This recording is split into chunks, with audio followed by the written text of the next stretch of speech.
un voyage ou un moment que tu n'aurais jamais voulu vivre? Te vois-tu voyager pendant des années encore en sac à dos? Les plus et les moins de voyager en couple. Haha. Question brûlante. Moi, c'est Flore et depuis plusieurs années, le voyage rythme ma vie. Je suis revenue d'1 an de vadrouille avec mon copain, dont 6 mois au Sri Lanka. Après, j'ai commencé à me plonger dans le bain du voyage solo en partant vivre 3 mois en Serbie et je m'apprête à découvrir seule le Mexique puis l'Amérique du Sud dans quelques temps. Ici, je te parle pas que de voyage, je te partage ma vie, mes émotions, mes passions, ce qu'il y a dans mon cœur, un peu comme un journal intime vidéo finalement. Alors si le cœur t'en dit de me rejoindre dans cette belle aventure qu'est YouTube, n'hésite pas. Aujourd'hui, on se retrouve dans une nouvelle vidéo. Comme tu l'as vu dans l'intro, je vais répondre aux questions sur mes voyages. Mais la petite nuance de cette vidéo, c'est que ce sera les questions de ma meilleure amie.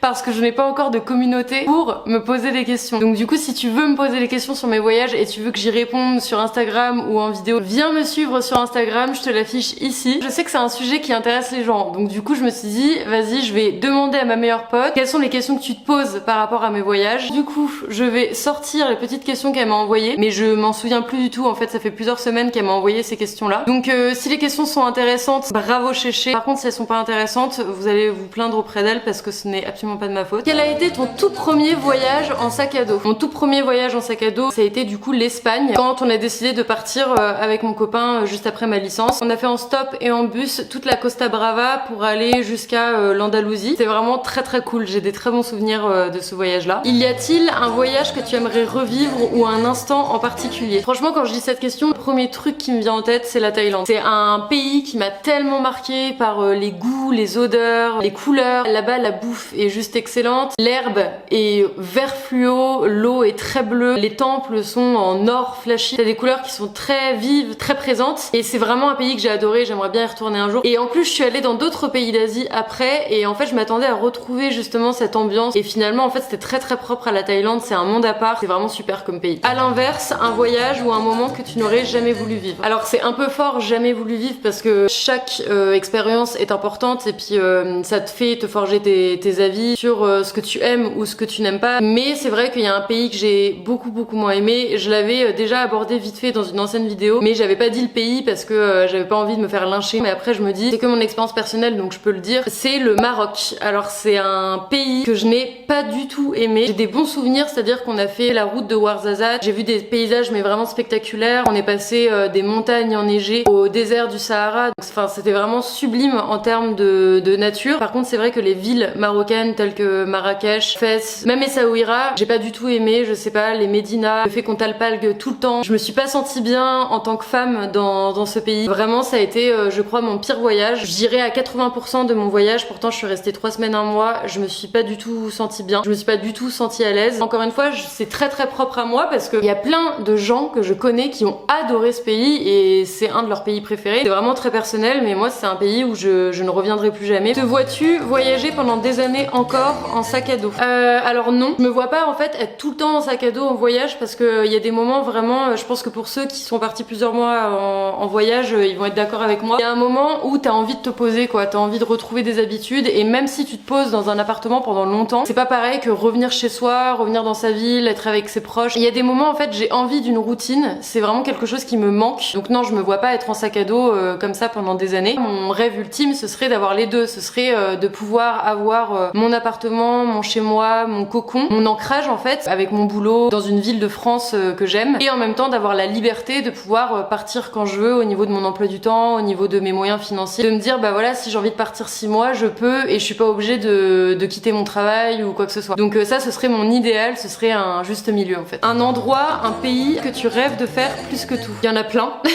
En vrai, le premier truc qui me vient à l'esprit, c'est la Laponie finlandaise. C'est, je crois, un des endroits que je rêve de faire le plus au monde. Mais c'est extrêmement cher. Mais ça me fait rêver, c'est-à-dire le côté village de Père Noël avec les rennes, la neige partout. En fait, globalement, je suis plus allée dans des pays chauds, mais j'adore les pays froids. Je dirais même que je suis plus une fille de pays froids que de pays chauds de base. Mais bien souvent, pour être tout à fait honnête, les pays froids sont souvent plus chers que les pays chauds. Et du coup, bah, pour l'instant, je n'ai pas encore les moyens d'aller en Laponie finlandaise. finlandaise, mais je suis sûre qu'un jour ce sera le cas et ça se trouve je documenterai ça sur ma chaîne YouTube, qui sait. Sinon il y avait aussi comme deuxième endroit que j'adorerais faire Bali, mais ça c'était plus avant, il y avait toute une hype autour de Bali à un moment. C'est vrai que ça a l'air vraiment magnifique, je pense que vraiment l'île est très très belle, mais déjà de 1, il doit y avoir énormément de gens qui se prennent en photo, ça doit être très Instagram, etc.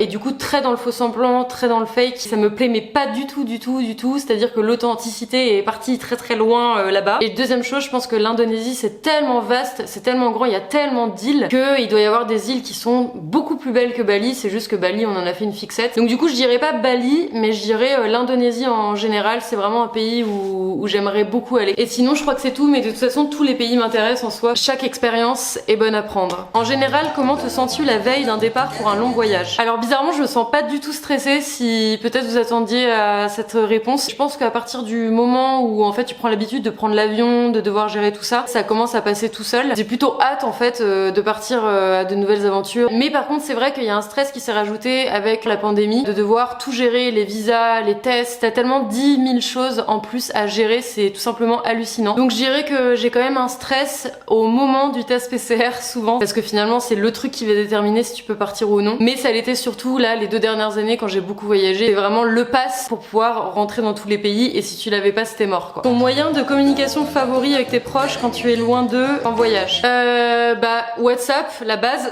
C'est pas très poétique mais en vrai c'est ça. Pour moi ça a révolutionné le game. Tu peux appeler tes proches de n'importe où, il y a plus besoin tu sais d'avoir de forfait étranger ou quoi que ce soit. Donc, je trouve que les messages vocaux c'est trop bien quand ça fait 6 mois que t'as pas vu la personne ou ça fait 1 an, t'entends quand même sa voix. Si t'as un peu la flemme d'appeler, et puis également les lettres. Alors les lettres c'est un petit peu old school, on passe du moderne WhatsApp au old school des lettres, mais c'est vrai que les lettres c'est trop cool parce que souvent c'est dedans que je livre un petit peu plus mes sentiments, je dis un peu à mes proches que je les aime. Ça fait toujours plaisir de recevoir une petite lettre de l'étranger. C'est en partant à l'étranger beaucoup plus longtemps et en étant loin de ma famille que je me rends compte que c'est hyper important tout simplement même de dire je t'aime aux gens qui t'entourent. J'avais acheté en fait un carnet de cartes postales à Tenerife quand j'avais vécu sur une plage. C'était des cartes postales qui étaient en même temps coloriage. Je faisais mes coloriages sur la plage, je faisais des cartes ultra colorées et je les envoyais à mes proches. Bon, avec le temps et le voyage, la couleur s'est un petit peu évaporée, mais en vrai ça donne ça. Les plus et les moins de voyager en couple. Ah ah question brûlante. C'est un thème, je pourrais faire une vidéo entière là-dessus parce que c'est hyper intéressant. Et d'ailleurs la question d'après c'est les plus et les moins de voyager seul. Du coup vu que j'ai fait les deux, maintenant je peux comparer. Alors voyager en couple c'est génial parce que ça renforce les liens, mais c'est un truc de malade. En fait tu crées avec la personne un souvenir qui va être impérissable, c'est-à-dire que là je te parle pas seulement de voyager 2 semaines, ça c'est déjà créer un souvenir à 2, mais c'est vrai que partager par exemple 1 an en sac à dos avec la tante à vadrouiller, tu vis des moments incroyables, mais tu vis aussi plein de galères et du coup ça renforce. Tu peux t'engueuler beaucoup, mais à la fin si ton couple survit à l'épreuve du feu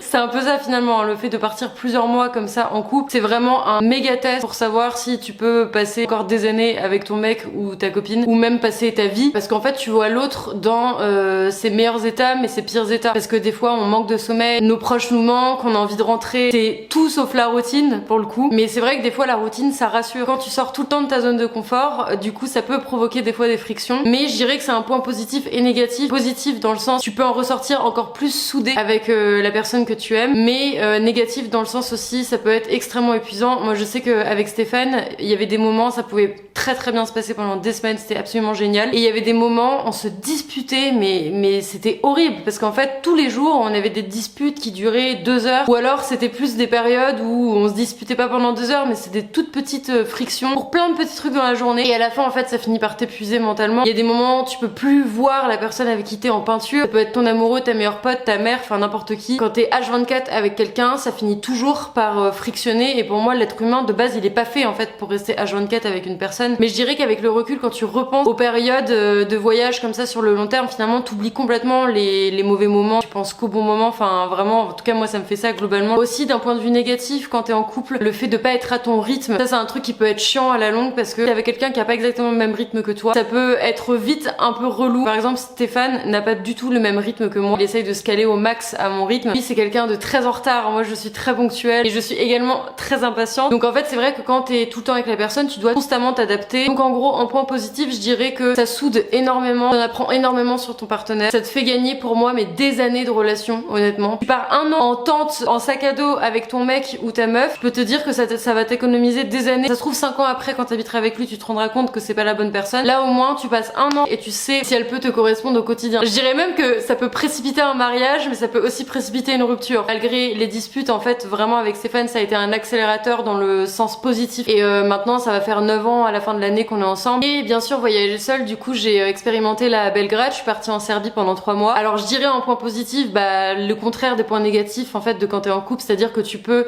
faire ce que tu veux, quand tu veux. Tu vis juste ta vie, en fait, t'es à ton rythme et t'as pas besoin de t'adapter, quoi. Par contre, le truc négatif, que tu vis les choses seule, donc il y a des moments, bah, t'as envie de partager un repas, un beau paysage avec la personne que t'aimes. Forcément, ça, c'est les points négatifs. Enfin, franchement, moi, c'est deux types de voyages que j'adore et je pense que je pourrais jamais choisir entre les deux. Il y a du bon et du mauvais dans les deux. Donc voilà, je pense avoir répondu à toutes les questions de mes followers, de ma communauté. Non, je rigole. Surtout, si vous avez d'autres questions, n'hésitez pas en commentaire. Je réponds à tous les commentaires. Je fais des gros bisous. À la semaine prochaine pour une nouvelle vidéo.